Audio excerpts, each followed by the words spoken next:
வீடியோவில் என்னன்னா step clamp எப்படி நம்ம வாலில் வந்து ஃபிக்ஸ் பண்ண போகிறோன்னு தான் பார்க்க போகிறோம். நான் வீடியோ போட்டுருக்கேன். ஸ்டெப் கிளாம்ப் வச்சு ஃபஸ்ட்டு மட்டம் பார்த்துக்கணும்.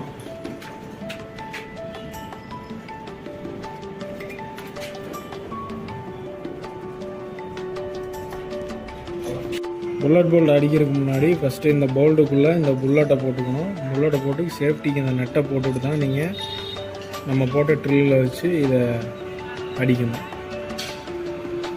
யூஸ் பண்ணுறது 10 mm புல்லட் போல்ட்டு. அதுக்கு 10 mm பிட்டை வந்து மாட்டிக்கணும். ஓகேவா?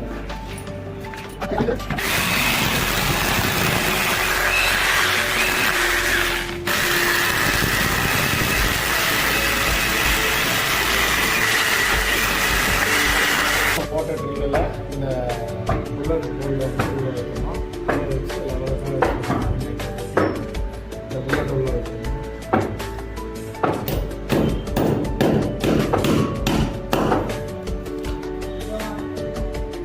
இதில் வந்து அடிக்கும்போது இந்த லாக் வந்து வாழ இந்த புல்லட் போல்டு கனெக்ட் ஆகும்.